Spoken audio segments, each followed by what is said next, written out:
Selamat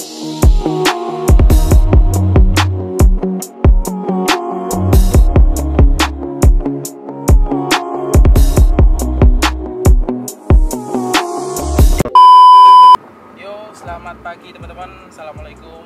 Sekarang jam setengah 11, hampir sampai di exit tol Bawen. Kita perjalanan mau ke Temanggung dan ini mau masuk guys di mobil satunya. Oke, tunggu kelanjutannya. Tunggu kelanjutannya dari 2000 years later. Oke, tunggu kelanjutannya ya. Kita nanti sampai di Temanggung. Kita mau ngapain aja? Pokoknya tunggu aja.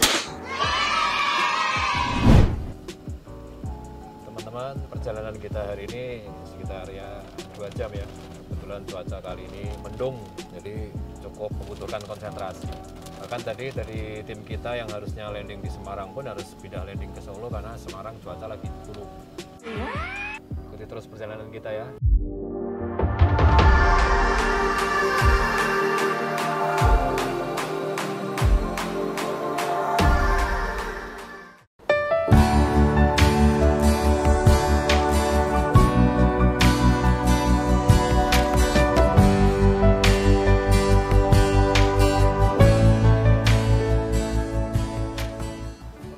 Sekarang kita sudah sampai di Temanggung dan sekarang ini kita mau menuju ke Bingkal Resto ya, dan di sana kita mau ketemu sama Mas Wawan TMG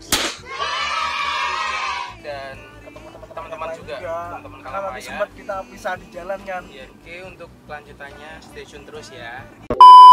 Ya, oke guys, kita sudah sampai di mana Mas? Di Bingkal Resto. Mana nih yang lain belum datang? Soalnya kan kita bisa mobil ya, harus nunggu sebentar. Masuk guys, Mas Klodi dan ibu produser dan manajer. Oke guys, ini teman-teman rombongan sudah pada datang. Ibu produser, dan manajer, Mas guys di sana, dan Mas Klodi. Nah ini dia Mas Klodi. Sudah bosan, aku sudah bosan, aku sudah bosan, aku sudah bosan. Oke teman-teman, brother sister semuanya, sebelum kita beraktivitas kita istirahat dulu, makan siang. Jadi kita menyempatkan makan bareng tim ya. Teman-teman tetap ikuti kegiatan kami. Oh ya, kalau ke Temanggung jangan lupa mampir di Bingkal Resto. View-nya juga oke, keren banget.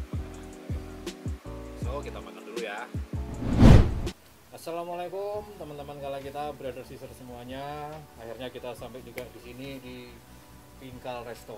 Ini adalah kota Temanggung, kurang lebih 2 jam dari Semarang. Dan kali ini saya ditemani oleh Saya Dilar, saya Klodi, dan kami dari Kalamaya. Teman-teman semua, seperti yang saya sampaikan tadi, kali ini saya mau mengundang salah satu teman senior saya, guru saya, living legend pastinya, dan beliau adalah salah satu dari orang penting di balik salah satu band terkenal di Indonesia. By the way, siapakah dia? Namun sebelum kita ngobrol lebih lanjut, kita buka masker dulu. Buat teman-teman yang di rumah, tetap jaga jarak, tetap jaga dan ikuti protokol kesehatan. So, siapakah bintang tamu kita pada hari ini? Cek it out. Inilah dia, Wawan TMG. Oh, Mas Dilar, Mas Klodi, selamat siang Mas. Nah ini yang dia ini udah lama, ini udah kenal dari tahun berapa? Dari 95. Buka aja ya, udah kita melewati protokol kesehatan. Dibuka. Biar nggak penasaran siapakah beliau. Silakan duduk Mas. Siap. Iya kabarnya Mas? Alhamdulillah, baik, kabar baik. Aku jatuh cinta untuk kesekian kali. Sebelumnya aku terima kasih dulu udah datang ke Temanggung. Terima kasih. Kota apa namanya, kota kecil, kota bersih sih, alhamdulillah. Kelahiran kita Mas? Loh iya. Sama-sama TMG. Iya. Sedikit cerita, bulan kemarin saya ketemu Mas Wawan ini di RCM ya Mas, Ya, di Republik studionya Cinta Manajemen. di Dewa. Saya ketemu beliau ini setelah sekian puluh tahun. Sedikit introducing juga bahwa beliau ini adalah guru saya. Saya belajar bass pertama dari beliau waktu masih SMA dan seterusnya sampai dengan sekarang. Dan beliau adalah salah satu figur yang konsisten buat saya. Karena apa? Dari dulu memang selalu bercita-cita saya akan menjadi legend nasional. Dan alhamdulillah kesampaian.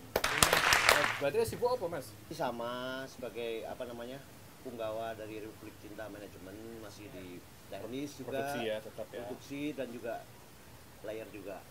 Ngomong-ngomong corona gimana nih? Waduh, kita para insan musik hiburan nasional ini terdampak loh Mas.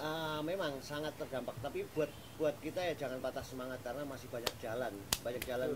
Tidak, kita harus off air, selalu off air. Masih banyak jalan dengan cara digital, dengan cara kita apa namanya bikin konten, dengan kita bikin karya, tetap masih harus bisa karena ya seniman ya begini. Betul. Tetap harus jalan.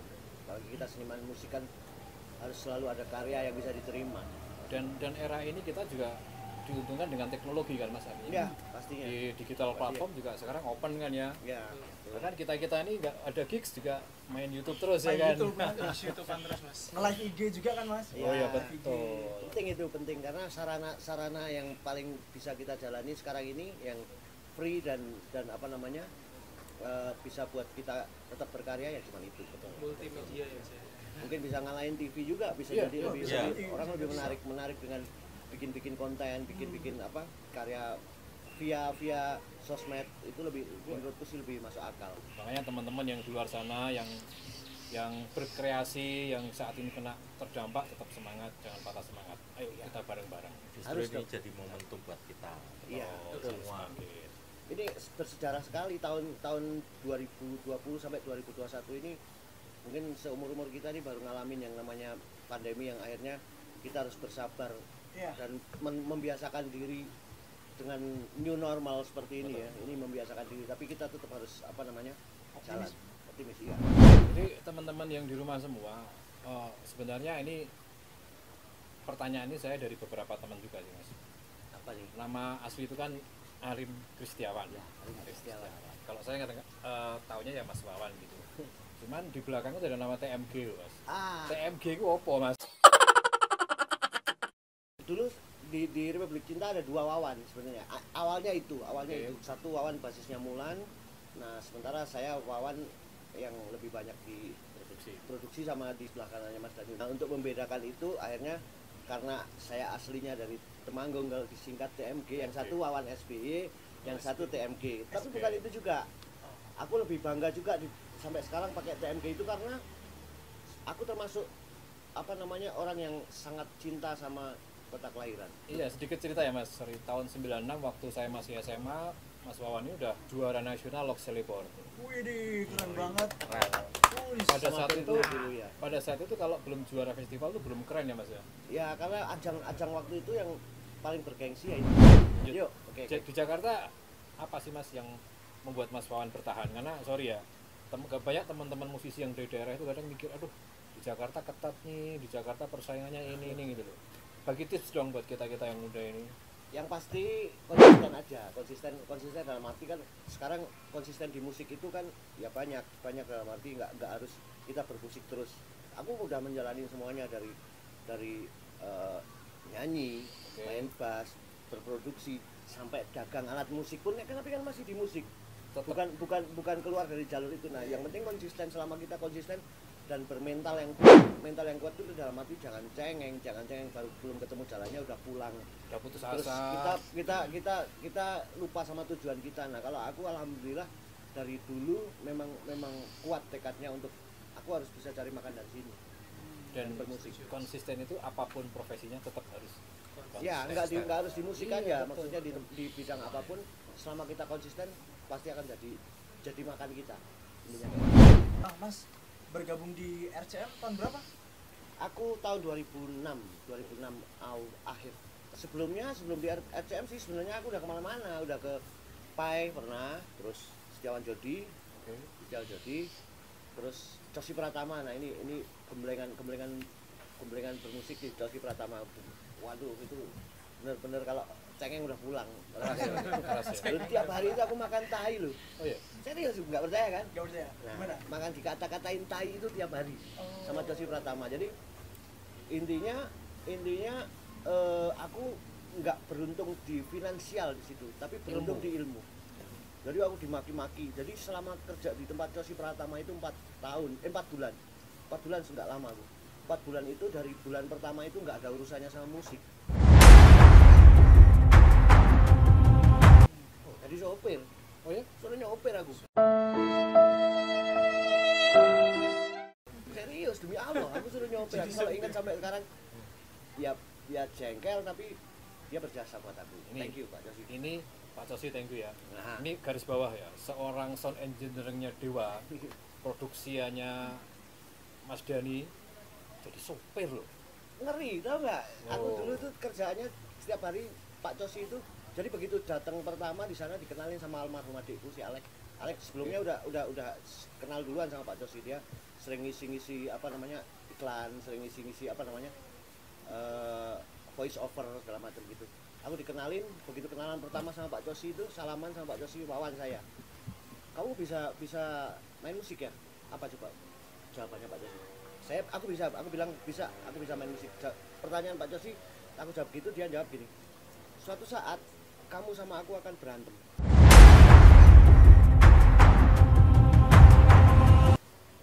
Loh, berantem dalam arti ya karena sama-sama punya idealis. Kamu bermusik pasti punya idealis, aku pun bermusik punya idealis. Tapi kamu yang akan aku pecat karena kamu anak buahku. Gila nggak? Kalau bekerja di tempat orang seperti itu gimana? Ini pengalaman beneran ini, serius. Nah, tapi aku nyerap ilmunya di situ sampai aku bisa keluar dari situ, akhirnya bisa produksi sendiri. Jadi produser itu dari situ pelajarannya. Makanya aku thank you Pak Cosi. Gini, sejarahnya masuk di RCM itu sebelum di Mas Dani aku sama Once. Malah sama Ojo dulu. Aku ikut Once hampir setahun. Operator dari Mas Dani itu pas sakit, akhirnya Once harus rekaman, bawalah aku. Saking idolanya, aku punya kepercayaan suatu saat aku akan bekerja sama dia. Dan tercapai. Ini namanya self Kalau kalau kita kuat sama kayak kita kepingin punya mobil, seumpamanya punya mobil begitu bangun tidur berdoa sama lihat mobil aku harus punya akhirnya akan tercapai sampai ke Mas Dani dan akhirnya sampai sekarang dipegang Mas Dani. Termasuk saya juga sampai sekarang akhirnya ketemu senior dan di RCM juga kemarin nggak lama juga karena waktu mepet akhirnya kita Ada nyambung. streaming ya kalau begitu ada streaming ya? Sibuk streaming waktu itu Iya. sama Indosiar. Oh Indosiar ya, latihan Indosiar. Akhirnya kita janjian dan ketemu di kota kelahiran kita. Bagi teman-teman yang muda-muda, adik-adik, jangan patah semangat. Tetap kita tetap optimis dong. Tapi yang ditaruh di kamar jangan artis yang itu ya. Dilar mungkin mau tanya tadi. Bahas masalah RCM ya Mas. Oke. Kan itu ketuanya Mas Dani, Oke, ya. Bosnya. bos. Menurut Mas Wawan, Mas Dani itu Seorang Ahmad Dhani Iya. seperti apa gitu. seperti apa sih? Buat saya Mas Dhani ya banyak. Jadi buat saya banyak sekali yang tak terbatas. Bisa guru bermusik, bisa guru kehidupan, bisa guru tentang politik, bisa guru tentang filosofi, dan guru sebagai pemimpin itu ada di dia semua. Komplit ya. Komplit. Dan memang Paket jenius. Ada pernah orang bilang yang patut bersombong di musik cuma Ahmad Dhani ya, kalau menurut saya memang iya. Iya. Memang Setuju, iya. Mas. Karena aku ngikut dia dari 2006 itu banyak sekali yang hal nggak mungkin ternyata di tangan dia, dan eksekusi mungkin sama aku ya, eksekusi untuk kerjain balik ini, layarnya. kerjain ini. Oke. Tapi yang menurutku masa mungkin sih seperti ini, tapi jadi mungkin dan itu laku.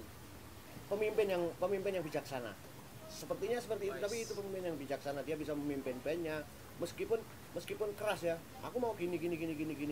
Tapi nyatanya yang dipimpin juga nurut. Betul. Dan Dan hasilnya juga nyata. Iya. Itulah sosok Ahmad Dhani. Mas Dewi sebelum ngomong Mas Ahmad Dhani boleh dong kita tehnya. Ayo, Mas. Mochi. Oh, Beli. Ini dari Bali loh Mas. Oh, ini Bali. Iya. Bapak sih Mas dari Bali Mas. Wah, enak. Buat yang pengen teh poci langsung ke sini ya. Silakan. dari Temanggung ya. Tehnya Wonosobo, Mas. Teh Tahu ya, Wonosobo. bisa Teh Tambi. Ngobrol saya berarti, tuh. Mas. Teh tambi. Enak ini. Kembali tadi ke Ahmad Dhani ini. Ya. Pernah nggak Mas terjadi konflik yang keras sama beliau? Dalam hal apapun deh.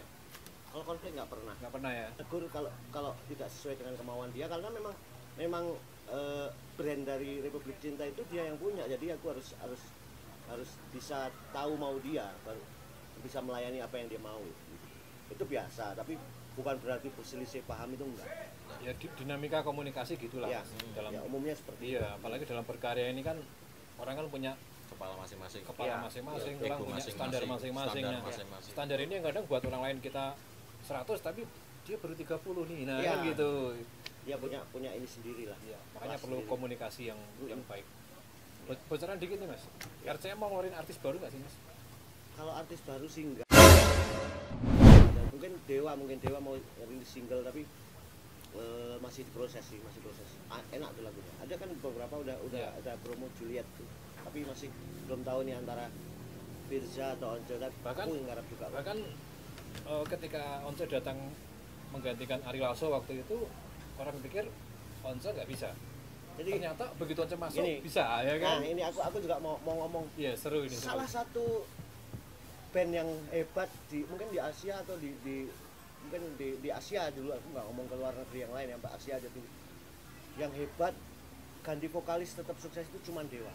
Ya, setuju. Coba deh cek band lainnya. Karena Setuju. rata-rata ganti vokalis pasti Selesai. akan drop. Nah, itu peran apa coba? Peran produser yang jago. Peran produsernya ya Mas Dani. Karena jadi dia benar-benar bisa menerapkan apa treatmentnya untuk vokalis baru ini yang bisa masuk ke dalam konsep bandnya. Rata-rata kan ganti vokalis tetap aja, bandnya Konsepnya tetap lama ya. konsep Iya lama. sih. Nah, itu kelemahannya. Kalau Cuman di ganti Dewa vokalis enggak. aja ya. Makanya di dalam Dewa setiap main eranya apa namanya Mas Ari pakai vokal Mas Ari, ya itu fansnya Mas Ari sudah biasa dengar karakter Mas Ari, akan enjoy. Begitu juga dengan turnya Bintang 5 versi Once itu tetap akan enjoy karena ya itu tadi beda konsep dengan Mas Ari. Dan itu pun lagu yang dinyanyiin Once, dinyanyiin Ari Lasso nggak enak. Lagunya Ari Lasso dinyanyiin Once Betul. nggak enak, bukan nggak bagus, tapi nggak seenak kalau Ari Iya, Lasso iya. bawa itu jagonya produser sampai sekarang juga aku akuin itu, aku udah riset kemana-mana band apa ya yang bisa seenak Dewa ganti vokalis front, soalnya kan nggak gampang. Iya. Menurutku cuma Dewa, ya itu hebatnya. Kenapa sih Dewa nggak ada vokalis tetap Mas? Untuk pastinya aku nggak begitu ini ya, nggak begitu, bukan nggak begitu tahu. Setiap kali manggung manajemen itu ada 3 loh, jadi jadwal itu jarang bisa klop. Ya satu-satunya band yang personelnya punya project sendiri-sendiri dan suksesnya Dewa juga. Iya. Dewa juga. Betul ya. Takkan pernah bisa aku mencintaimu